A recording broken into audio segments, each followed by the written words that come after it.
This film is sponsored by New York Life and its dedicated agents, proud sponsors of NFL Team Highlight Films. New York Life, the company you keep.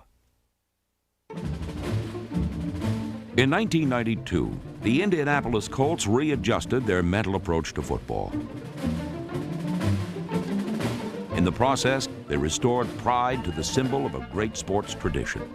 I always, even as a kid growing up, thought that the horseshoe was one of the most distinctive logos in all of sport, a little bit like the NY of the Yankees. And something I think that we always talk about, that it's very important that when you put the horseshoes on that you represent something in a great tradition here in this franchise.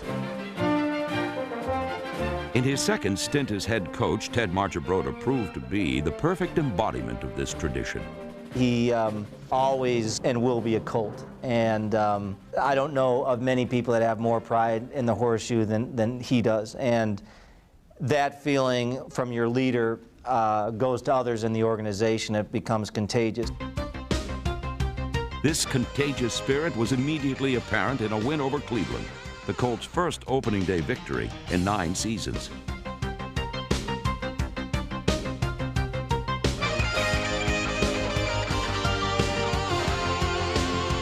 After going 1-15 in 1991, these new-look Colts turned their image upside down with a vengeance. At times, they seemed capable of dancing on the ceiling, after many had predicted they would be dwelling in the cellar. This was a team on the rebound, and while they didn't always grab the rebound, the Colts never lost the handle on their commitment to work hard and remain competitive throughout the season. The Colts maintained a firm grasp on their quest to improve, and they finished with a 9-7 mark that made Indianapolis the first franchise in NFL history to go from a 1-15 record to a winning record in a single season.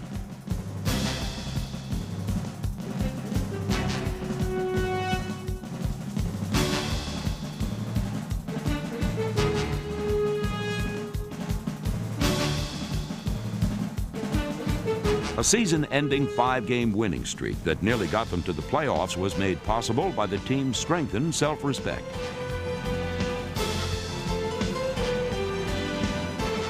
Just as he had done during the mid-70s, Ted Marchibroda had taught the Colts how to win by believing in what the horseshoe stands for and by believing in themselves. I always wanted to come back to the organization, and I feel that I made the right decision last year when I came back, because the organization has given me everything to win with.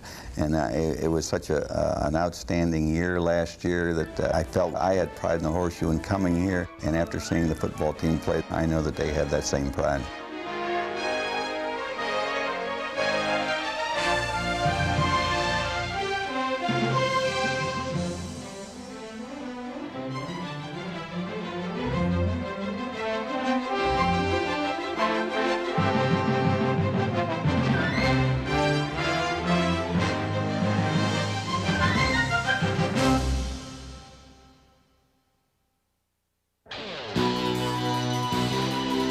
Opening day 1992 brought renewed hope and new faces, including #1 draft choices Steve Empman, number 79, and Quentin Coriat, number 55, a pair of gifted rookies who helped the defense batter the Cleveland Browns 14-3.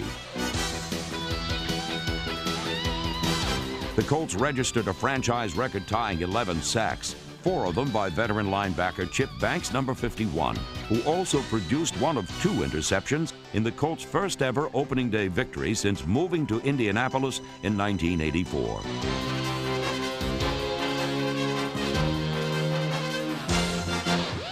Three games later, the Colts evened their record at 2-2 when Jeff George made his first appearance since suffering a preseason injury.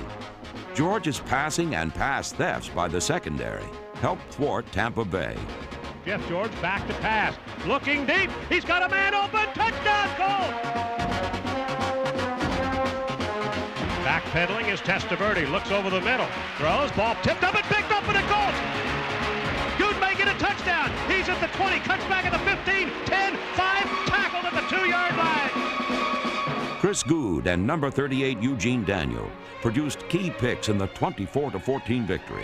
Back to throw, Jeff George looks, throws, in the end zone, a touchdown! The catch is made by Cash. Third-year quarterback Jeff George and second-year tight end Kerry Cash are part of the team's burgeoning youth movement on offense, a movement that holds considerable promise for the future. Cash became the first Colt tight end in 20 years to catch 40 or more passes in a single season, and Indianapolis was able to effectively employ a two tight end formation, featuring Cash and first-year pro Charles Arbuckle, number 81. The workhorse of the offense was number 23, Anthony Johnson, whose 240 yards from scrimmage against the Patriots was a team record. In only his third NFL campaign, Johnson has become one of the league's most versatile backs.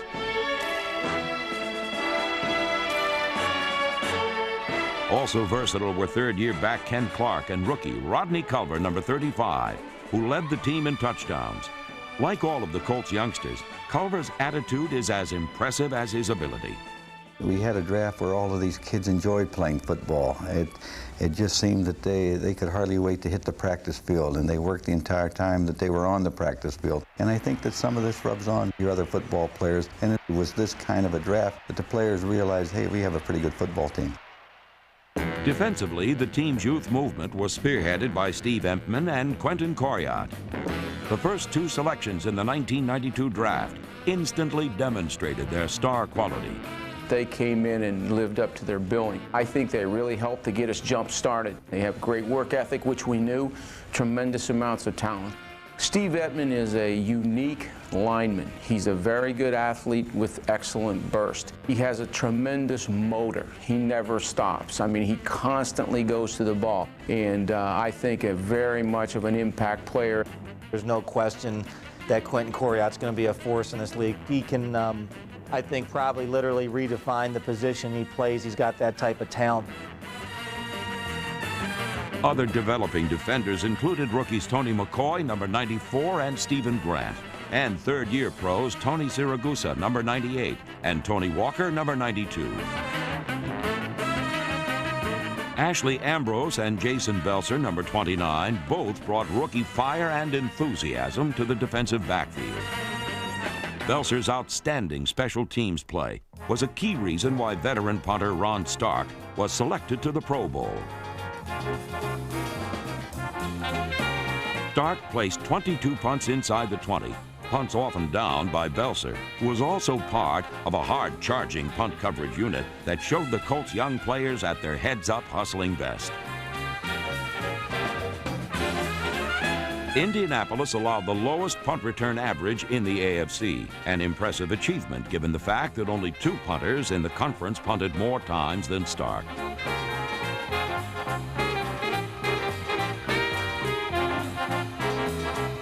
The special teams were also distinguished by the wizardry of Clarence Verdun, who earned his second Pro Bowl berth as a return specialist. And McCarthy gets the kick away. A wobbler off the right side of his foot. Taken at the 47-yard line by Verdun. He hits to the left side through a hole at the 40. He's to the 30. He's to the 20. Down the sideline. He's going to high kick into the end zone. Touchdown! A 53-yard punt return by Clarence Verdun. Special teams and rookies helped produce a shining moment when the Colts traveled to Miami in Week 8 to face a Dolphin team that had yet to lose. Jeff George hands off to Culver, and Culver breaks a tackle, gets down to the goal line, and he goes in for the touchdown. Rodney Culver refused to go down. Backpedaling all the way to the 15 is Verdun. He jumps to the near side, hops away, cuts back into the middle, gets across the 30, 35. He's got it all the way. Here goes Verdun down the near sidelines. It's a foot race. He's to the 15, the 10, the 5. He scores! Verdun's 84-yard return provided the prelude to a furious fourth period that saw the Colts take a 17-14 lead after a fumbled punt recovery set up a field goal. Miami quickly reclaimed the advantage. Then Jeff George responded by capping a 73-yard scoring drive. Third down and goal. George bootlegs to the left. He's going to take it in. He scores! Jeff George on a naked reverse. With 1:32 to go, the Colts take the lead. This cliffhanger of a contest featured a nail-biting finish as Miami had one last chance to win the game. But Steve Empman created an incredible climax. 4th and goal at the 7. 17 seconds to play. The Colts lead by 4. Slot left, slot right, shotgun spread. Humphries a step to the right side of Marino. Quick snap to Dan. He looks, he throws. Oh, Ball batted up in the air, and it's picked off. Steve Empman. Empman lumbering down the far sideline. He's to the 50. He's to the 40. He is going to score. Empman is going to score, and the Colts win. The time has run out, and the Colts win. Empman, the most unlikely play you'll ever see. Oh, my God.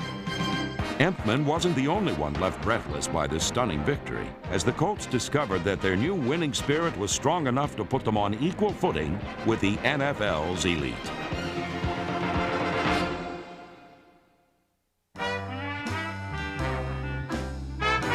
A variety of rhythms provided the soundtrack for an unforgettable season.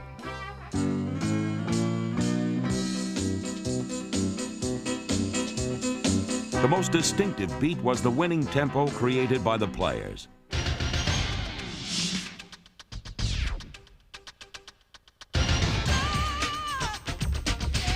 Free agents, Plan B acquisitions, and rookies harmonized with longtime Colt veterans.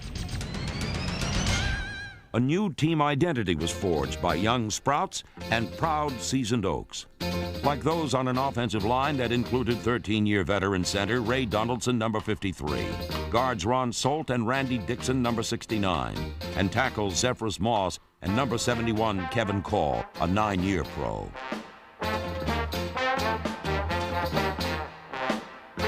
There were fast young guns and steady, experienced old hands, such as those that belonged to wide receiver Bill Brooks, number 80. After 7 seasons in Indianapolis, Brooks became the second most prolific pass catcher in franchise history.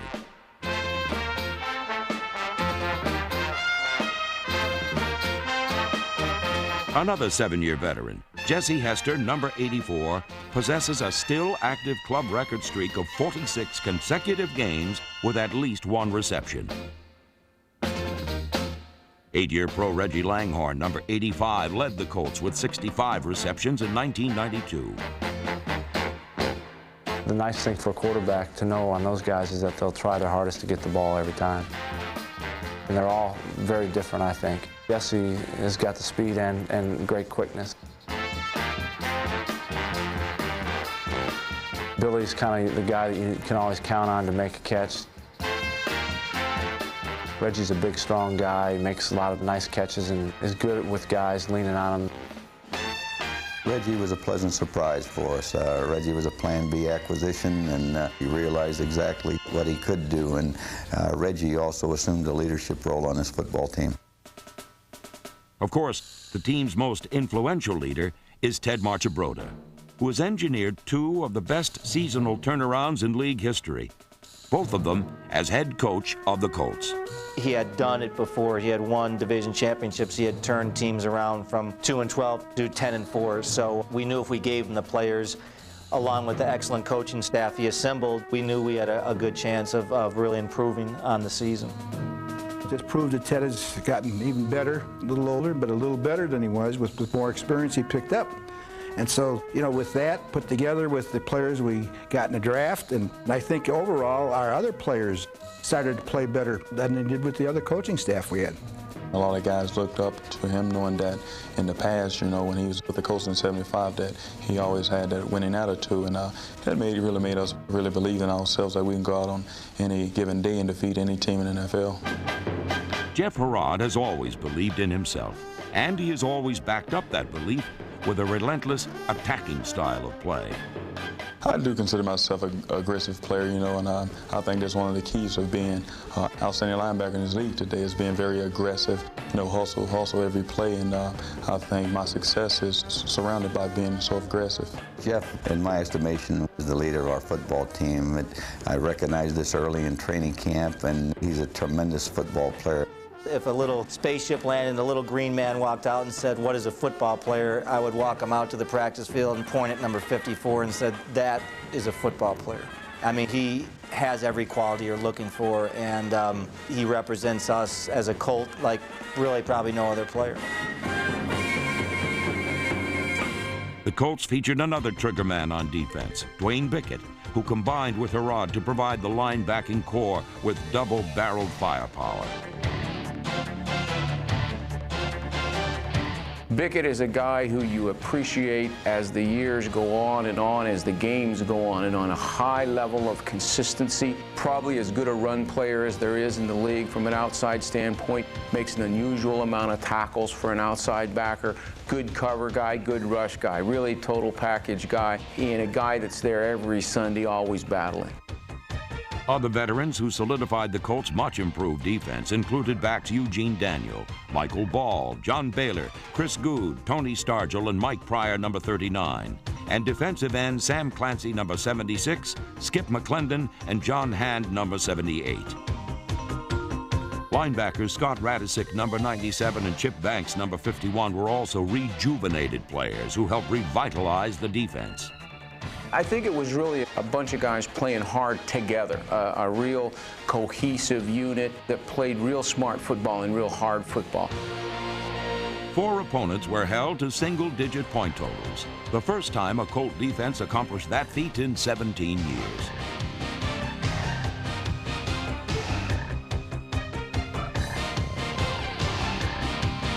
This unit produced the 4th highest total of takeaways in the AFC, while surrendering 13 fewer touchdowns than it had in 1991. We had a tremendous improvement in pass defense and turnover ratio, and then I think we finished on a real high note. I was real pleased the way we came together as a unit and really held things strong there in the last month.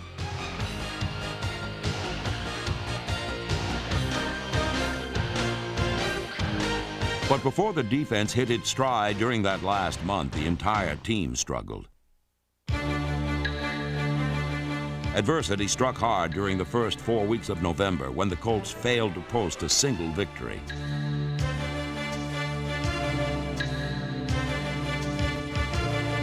They suffered 2 shutouts and an overtime defeat to New England.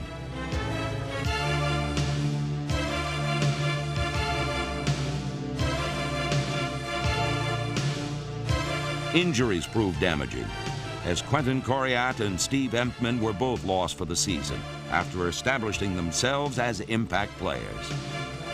But despite this rough stretch, the team's confidence would reemerge, and its pride would eventually answer the prayers of the Colts faithful. After 4 straight losses, the Colts' high-flying optimism seemed like so much hot air, and the Buffalo Bills threatened to make matters worse. We're 4-7. We really are against the ropes, so to speak, and we have the best team in the AFC come into town with these injuries, with being on a losing streak, and get down by 10 points. It's hard to create a tougher situation to come back in.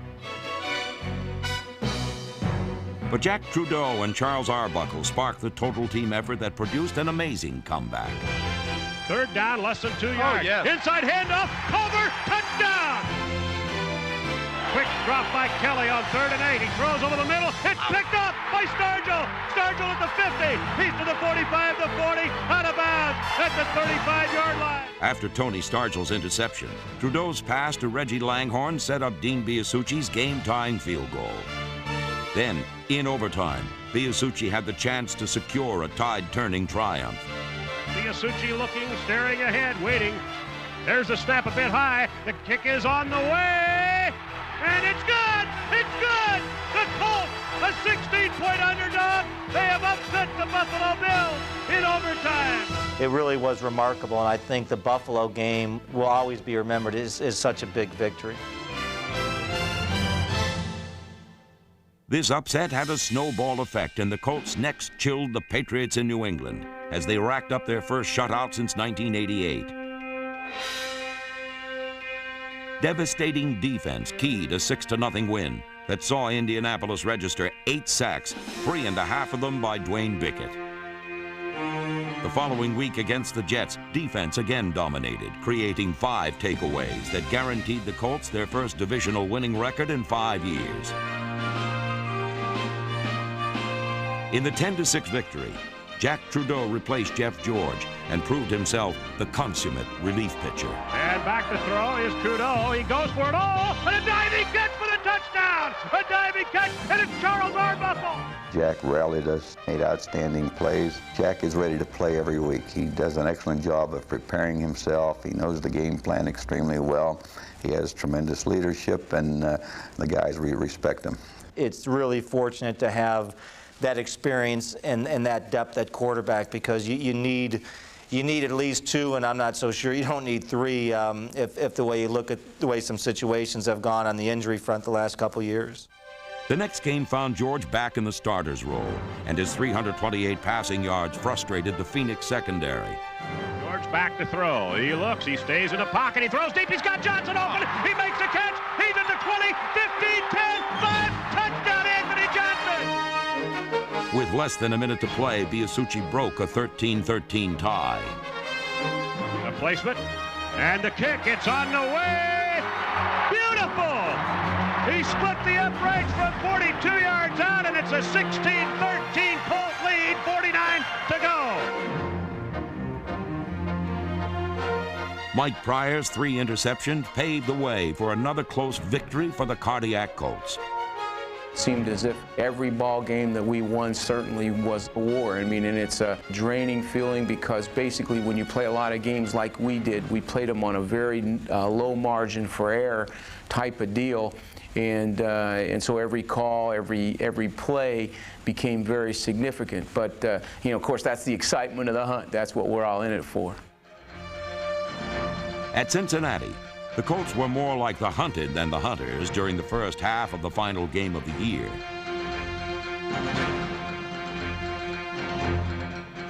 But despite the huge deficit, the team refused to fold. In 1992, mounting a comeback had become a specialty, and this contest would mark the 6th time the Colts earned a win after trailing or being tied in the 4th period. In the second half, Jack Trudeau took over for an injured Jeff George and methodically mixed run and pass to mount another incredible come-from-behind victory.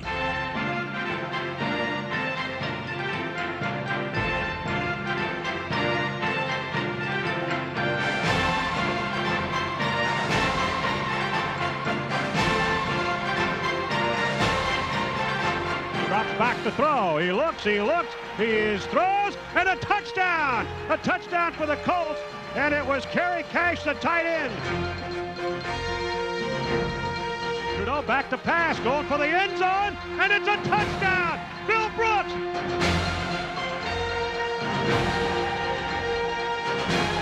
And on a draw, they get the Culver up the middle. He's to the 30, the 25, the 20. He gets a block. He's to the 10, 5, touchdown! When it was all over, the Colts had earned their 5th straight victory to finish with a stunning 9-7 record, proof that Ted Marchibroda had taught this team how to do whatever it takes to win. The confident Colts had learned their lessons well, and this memorable 1992 season will go down as the year that they rediscovered the pride in their past and found the promise in their future. It was a big season for us from the standpoint that a lot of our guys probably didn't believe we could win. And when you win close games during the course of a season, it certainly makes guys want to work hard in the offseason and get ready for the next year. The players know it, and we know it, and the coaches know that we can win almost any game with anybody in this country. And I think looking at our schedule this year, we're going to have to think about those thoughts, because we've got a tough schedule. But I think we're going to be able to show up, and we're going to give everybody a good run for their money, and I think we're going to be close to what we did last year. We just overcame a lot of adversity and came together as one and decided, hey, we're going to play ball and make a name for ourselves throughout this league. And I think we did a hell of a job of doing that. Hi, I'm Steve Sable. The Colts' refusal to be demoralized by their 1-15 record of 1991 speaks volumes about their new attitude. The arrival of Ted Marchibroda and the quick signings of Steve Empman and Quentin Coryatt provided concrete evidence that the Colts intended to go all out off the field. And once the '92 season started, they went all out on the field as well. During the 1993 offseason, the Colt front office has been busy again. This time, taking steps to ensure that their amazing turnaround was no fluke. Their #1 priority is to move the football more effectively, and to that end, they've been active in the free agent market, and they made highly touted wide receiver Sean Dawkins from California their top selection in the draft. The 1993 Colts face some question marks, but a preview of the upcoming season demonstrates that they found some answers during 1992. In 1992, the Colts surprised everyone with their 9-7 record, and while they definitely embodied the term winning ugly, the team's optimism about 1993 is more than just another snow job. Last year's upsets over Buffalo and Miami showed that the Colts can play with the big boys and pointed to the success of the total team concept stressed by Ted Marchibroda. Jeff George didn't make us 9-7. Jack Trudeau didn't make us 9-7. Steve Ettman didn't make us 9-7. We were 9-7 as a team, and I think that's the most important thing to remember going into this season is that I don't know who are going to be the people that are going to step up and are going to be the people that win games and do the things you need to do to win games, but I know it has to come from all 47 individuals. Total team effort was especially obvious on defense. And with linebackers Jeff Herrod, number 54, and Dwayne Bickett anchoring this much-improved unit, defense is likely to be the Colts' strong suit in '93.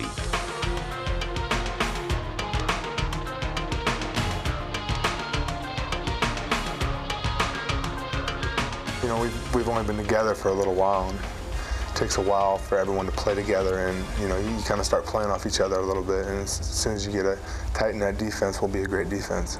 Much is expected from number 90 Steve Empman and Quentin Coriat, the two top selections in the '92 draft. Both showed flashes of brilliance before their rookie campaigns were cut short by injury. Steve Ettman came in, worked extremely hard, and really started playing the way that we thought he eventually could play sooner than we thought. And Steve is going to be a great player, and he seems to make everyone around him better. Quentin and Steve bring a lot of youth, a lot of speed and strength to this ball club, and it's going to be an outstanding year, you know, this year for those guys, you know, coming in healthy. I think Coriat and Entman are really going to come into their own this year.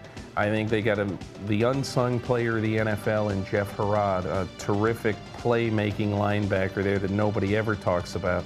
I think Coriat and Entman are going to be very impactful, and they're going to prove that the Colts made two great picks at the top of the '92 draft.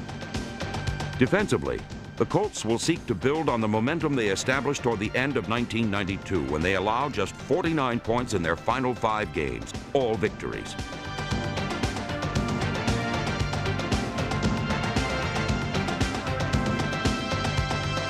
Even though Indianapolis played aggressive defense in '92, especially in terms of pass coverage and creating turnovers, there is always room for improvement.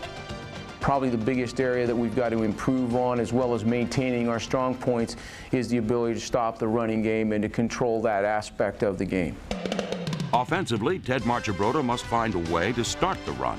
And while the Colts have two versatile backs in number 23 Anthony Johnson and Rodney Culver, the team ranked dead last in rushing yardage in '92.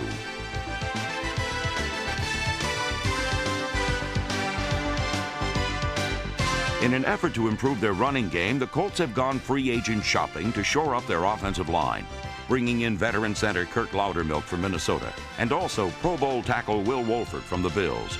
These proven performers will also help solidify pass protection for Jack Trudeau and Jeff George.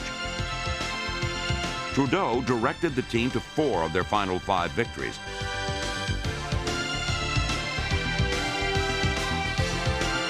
But George remains Ted's top gun, despite injuries and inconsistency last season. Jeff contributed tremendously to the excellent season that we have, and he got hurt again at the end of the year. But he'll be going into this year with a better understanding of the offense. Jeff understands football. He knows exactly why we're doing what we're doing, why we're doing it, and I think this is going to be a tremendous contributing factor to an excellent year this year. During his 3 NFL seasons, George's raw passing talent has been obvious, but now he must step forward and become a mature leader, for the Colts know that life will be much tougher in the NFL come 1993. When you get respectability back like we did, immediately your opponent looks at you in a very different light. Everyone prepares extra hard for you now that you've achieved respectability again. We're not going to sneak up on anybody. But with talented defensive players like Entman and Dwayne Bickett, number 50, the Colts won't have to do much sneaking. They have the weapons to wage an all-out attack on opponents.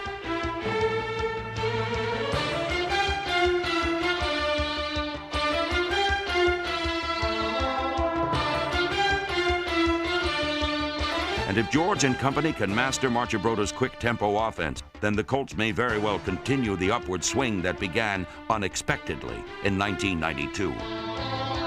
This year we will have had a year under our belt. The ball club knows each other, and I think we may be more of a solid football team this year. And I think as long as we can remain focused, such as we did last year, we're looking forward to an excellent season. Colts linebackers Jeff Herrod, Quentin Coryat, and Dwayne Bickett comprise a trio of intense competitors. And a look back at the team's history shows that the Colts had one of the most intensely competitive linebackers who ever played the game.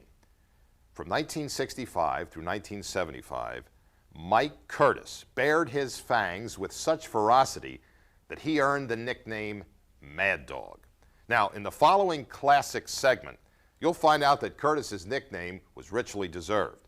But our classic segment begins with a salute to a Colts Hall of Famer, tackle Jim Parker. In 1957, the Baltimore Colts' top draft choice was a 6'5", 300-pound All-American lineman named Jim Parker, who found pro football in Baltimore to be a step down from what he was used to at Ohio State. It was a tough transition coming from Ohio State to Baltimore. For me it was. It took me about 2.5 years to get accustomed to being poor. I came to Baltimore. In 1957, we had one whirlpool, and if you wasn't a quarterback, if you wasn't a running back, you didn't touch it. And in cold days, they had 2 hand warmers. That was for the quarterback and the receivers. And you had to fight to get one of those hand warmers to get your hand warm. I remember in Green Bay, it was so cold out there, me and about 5 other guys spotted an old glove laying on the field, and we dove on it and almost lost all 5 of us trying to get to that one glove to put on our hand. Big Jim Parker lived in a dream world, and his surrealistic visions were the source and sustenance of his professional greatness. In the back of my mind, I would fantasize a lot. On pass blocking, I would pretend I was a mountain, and that the other guy, he had to get around this mountain, and it was impossible.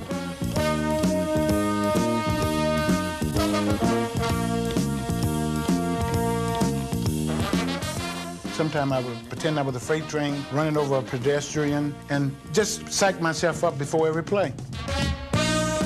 You run into Jim Parker, it's like just running into the side of a house. I mean, he likes to say of himself as a truck, but you can maybe get away from the truck, but here's the side of a house. And I ran into Parker, and he never gave an inch. Parker was like putting an apartment house in the line. I mean, literally, the man was so huge. And when I first saw Jim Parker play, I was amazed because he had great quickness, good feet, good balance, and also this incredible size and strength. And I think perhaps the most difficult thing for me to deal with as a defensive lineman was someone who had this huge bulk, who still had enough mobility to move around. Parker's blocks opened the holes that Lenny Moore ran through en route to the Hall of Fame.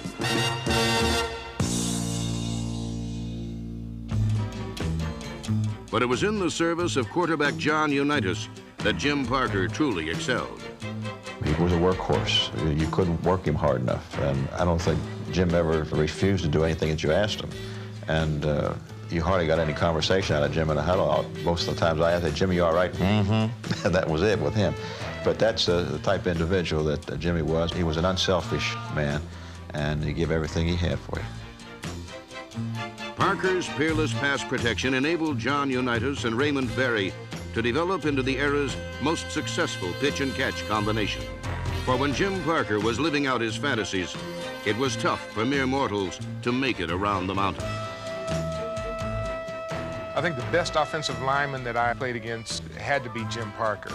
He was the toughest individual that I've ever faced in my life. Yeah, I'll tell you what, I've seen him mash people and bury them and then gore them. Too many to list. When I played for the Minnesota Vikings, Jim Parker not only knocked me out on a trap play, but also broke my hand running over me. Jim was the kind of fella who could get a player put on waivers, a good player. He ruined many Sunday afternoons for defensive ends who were good defensive ends until they tangled with him. He was super.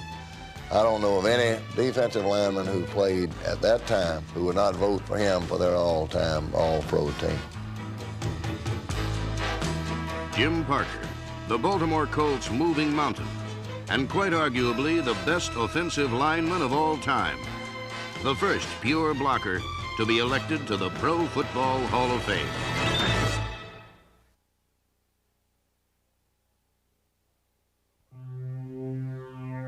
Under the midday sun, the light of battle shone brightly in the eyes of Mad Dog Mike Curtis.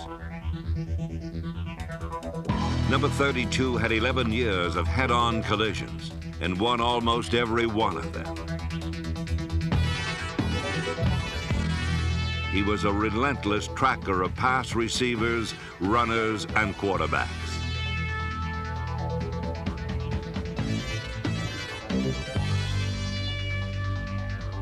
The Mad Dog had all the hunger and hardness a man ever needed to drive him to the top. And he was named to the All-Pro team in only his second season.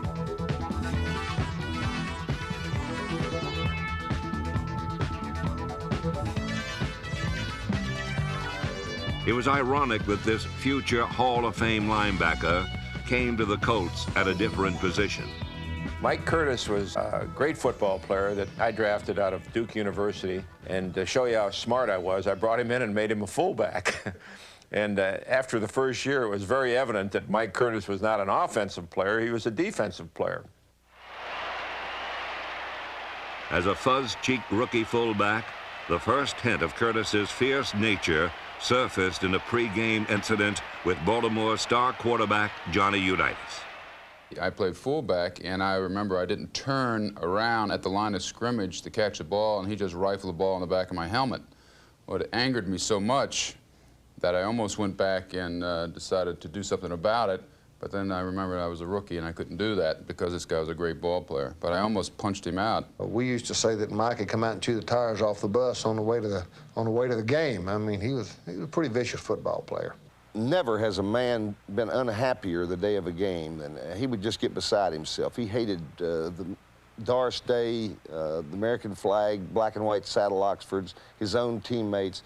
He had a disposition of a Highland moccasin.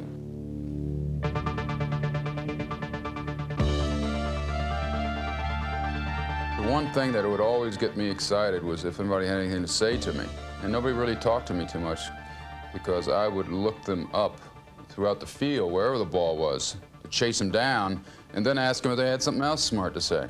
You got something else smart to say? They got something else, I'd chase them down again. I would just screw up my plays. And every once in a while, in my zest to get to the ball carrier, I forgot, well, you don't have to quite take that angle, or you don't have to do it quite that way, because you have to cover this position. And I would think of that as I was running, then I'd run back and try to get back. So I had a double move, and then I'd go flying up there out of control to try to kill somebody. Rage was part of Curtis's anatomy. Like a muscle, he flexed it and built it up. He was called a madman in cleats, a notion that was played up by the sporting press. Here I am, I'm just working hard, trying to do a good job from playing with the You're wrong. There's got to be something. Nobody plays like that unless there's some nutbag. Well, I said, okay, if they want something, I'll tell them something. So I made up these stories. I got a great thrill of running my bike into brick walls. God, that's great stuff. So that went out, and we had these great BB gun fights. You know, we aimed at each other's eyes. Really? Yeah, shoot all the time. We always had those things. What was not fiction was Curtis's intensity and desire, characteristics that brought out the madness in his method. And if Mike meant for his body to get 14 hours of sleep, then by golly, he would grass the bed for 14 hours and stay in a posture. And I knew when he was asleep and when he wasn't. He might be awake for 8 of those hours.